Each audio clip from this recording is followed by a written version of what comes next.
ఏపీలో వాలంటీర్ల వ్యవస్థ ఉంటుందా, రద్దు చేస్తారా అన్న సస్పెన్స్ మాత్రం ఇప్పటికీ కంటిన్యూ అవుతూనే ఉంది. కూటమి ప్రభుత్వం ఏర్పడినప్పటి నుంచి వాలంటీర్ల వ్యవస్థపై చర్చలు జరుగుతూనే ఉన్నాయి. వైసీపీ తీసుకొచ్చిన ఈ వ్యవస్థను కూటమి ప్రభుత్వం కంటిన్యూ చేస్తుందా, లేదంటే రద్దు చేస్తుందా అన్నది ఎప్పటికప్పుడు ఉత్కంఠ రేపుతూనే ఉంది. అయితే ఇటీవల వరదల సమయంలో కొంతమంది వాలంటీర్ల సేవలను ఉపయోగించుకున్న ఆ వ్యవస్థను కూటమి ప్రభుత్వం కొనసాగిస్తుందా అన్నది మాత్రం ఇప్పటికీ సందిగ్ధంలోనే ఉంది. అయితే వాలంటీర్లను కొనసాగిస్తామని పదే పదే చెబుతూ వస్తోంది ప్రభుత్వం. వారి సేవలను ఎలా ఉపయోగించుకోవాలో కసరత్తు చేసి ఓ నిర్ణయం తీసుకుంటామని స్వయంగా సీఎం చంద్రబాబే ప్రకటించారు. అయితే తాజాగా వాలంటీర్ వ్యవస్థపై టీడీపీ నేత సంచలన వ్యాఖ్యలు చేశారు.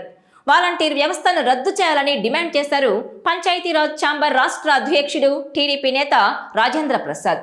వాలంటీర్లకు ఇచ్చే గౌరవ వేతనాన్ని పంచాయతీ కార్యదర్శులు, కౌన్సిలర్లు, ఎంపీటీసీలకు ఇవ్వాలన్నారు. సచివాలయ వ్యవస్థను కూడా పంచాయతీరాజ్ శాఖలో విలీనం చేయాలని ప్రభుత్వాన్ని కోరారు. దీంతో వాలంటీర్లు భగ్గుమంటున్నారు. తమను కొనసాగించాల్సిందేనని డిమాండ్ చేస్తున్నారు. అంతేకాదు, రాజేంద్ర ప్రసాద్ తన వ్యాఖ్యలను వెనక్కి తీసుకోవాలని కూటమి ప్రభుత్వం ఈ నెల 18 నిర్వహించే కేబినెట్ సమావేశంలో వాలంటీర్ల వ్యవస్థ మీద కీలక నిర్ణయం తీసుకోవాలని కూడా వారు డిమాండ్ చేస్తున్నారు. ఈ నేపథ్యంలోనే ప్రభుత్వం ఏం చేయబోతుందన్నది తీవ్ర చర్చనీయాంశంగా మారింది. కొందరేమో వాలంటీర్ల వ్యవస్థ కొనసాగుతుందని, మరికొందరేమో అసలు వాలంటీర్ల అవసరం లేదని ఆ వ్యవస్థను రద్దు చేయాలని అంటున్నారు. లేటెస్ట్గా రాజేంద్ర ప్రసాద్ కూడా ఇదే విషయాన్ని కుండబద్దలు కొట్టారు. దీంతో ఇప్పుడు ఆయన వ్యాఖ్యలపై తీవ్ర దుమారం రేగుతోంది. మరి ప్రభుత్వం ఈ విషయంలో ఎలాంటి నిర్ణయం తీసుకుంటుంది, ఇంకా ఎంతకాలం నానుస్తుంది అన్నది చర్చగా మారింది. అయితే ఇంకా సస్పెన్స్లో పెట్టకుండా ఏదో ఒకటి తేల్చేస్తే బాగుంటుందనే అభిప్రాయం వ్యక్తమవుతోంది. ఇదిలా ఉంటే వైసీపీ తెచ్చిన వాలంటీర్ల వ్యవస్థ టీడీపీ కూటమికి పెద్ద తలనొప్పిగా అయితే మారుతోంది. ఏపీలో కూటమి ప్రభుత్వం అధికారంలోకి వచ్చి దాదాపు 100 రోజులు పూర్తవబోతోంది. కానీ ఈ వ్యవస్థను ఉంచాలా లేక తీసేయాలా అన్నది మాత్రం తేల్చుకోలేకపోతోంది.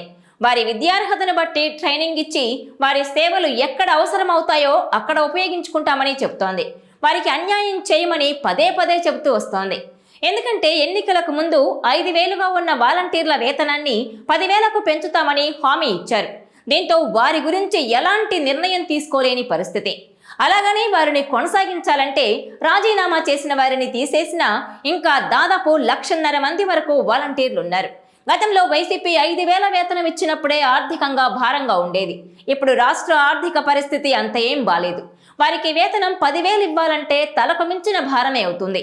పైగా వాలంటీర్లు ఏం చేయాలో విధి విధానాలు కూడా సరిగ్గా లేవు. వారు చేసే పెన్షన్ల పంపిణీ కూడా సచివాలయ ఉద్యోగులే చేస్తున్నారు.